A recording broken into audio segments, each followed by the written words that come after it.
최근 한국 여행 영상을 다수 업로드하며 큰 인기를 얻고 있는 미국인 여행 유튜버 니케이. 지난 12일에는 갑작스러운 폭우로 큰 피해를 입게 된 울릉도 복구 현장에서 삽질을 하고 있는 모습이 포착되며 화제가 되기도 했는데요. 그리고 그가 그곳에서 포착된 이유가 알려지자 한국인들은 그에게 더 큰 호감을 가지게 되었습니다. 그는 독도를 가기 위해 울릉도에 들렀다가 쏟아지는 폭우에 발이 묶였는데 울릉도에 벌어진 피해를 보자마자 두 팔을 걷고 나섰던 것이었습니다. 외국인 관광객이다 보니 그냥 대피했다가 일정대로 움직여도 되었을 것인데 낯선 나라를 위해 선뜻 나서준 그의 모습에 많은 한국인들이 감동하게 된 것인데요. 그리고 일주일이 지난 9월 19일 드디어 니케이 유튜브 채널에 독도 여행 영상이 올라왔습니다. 울릉도 영상으로 더 주목을 받게 돼서인지 이번 영상의 반응도 폭발적이었는데요. 그런데 이번 영상은 한국뿐만이 아니라 일본에서도 큰 관심을 받을 것이라 예상되고 있습니다. 도대체 영상에 어떤 내용이 담겨 있길래 그럴까요? 독도에 도착한 니케이는 현재 독도를 두고 한국과 일본 사이에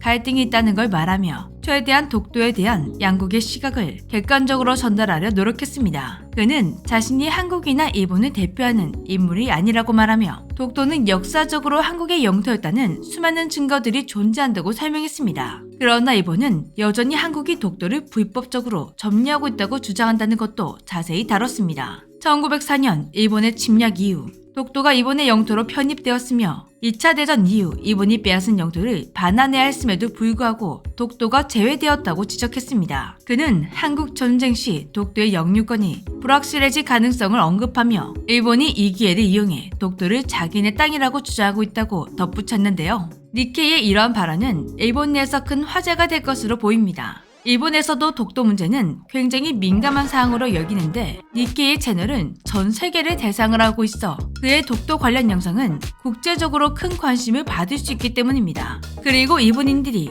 니케이의 발언을 더욱 두려워할 만한 이유가 있었는데요. 니케이는 일본에서 무려 11년간 거주하며 일본에 대해 속속들이 아는 외국인이기에 그런 그가 역사대대로 독도는 한국의 땅이다 라고 말하는 건 일본에게 더 큰 타격감을 줄 수밖에 없습니다. 니케이 영상이 많이 시청되어서 독도가 한국 땅이 맞다는 것이 세상에 더 많이 알려졌으면 좋겠네요.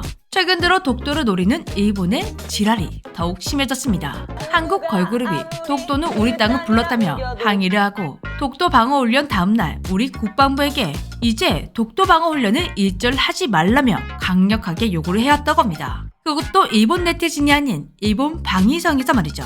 또한 일본 군함이 독도 인근 20km를 1년간 드나들었다는 것이 밝혀지기도 했습니다. 그동안 순시선이 드나드는 경우는 많았지만 군함이 온 것은 이례적이었다고 하는데요. 정말 지랄났죠? 그런데 일본의 만행보다 더 화딱지가 나는 건 최근 우리 한국의 모습입니다. 지하철 독도 조형물 철거, 독도를 영토 분쟁이라고 기술한 국방부의 전신전력 교제. 참나. 이런 일본에서 더 날뛰는 게 아닌가 싶은데요. 이런 상황에서 당당하게 독도는 한국 땅이라고 말해준 니케이 정말 고맙습니다. 지금까지 재미쥐였습니다.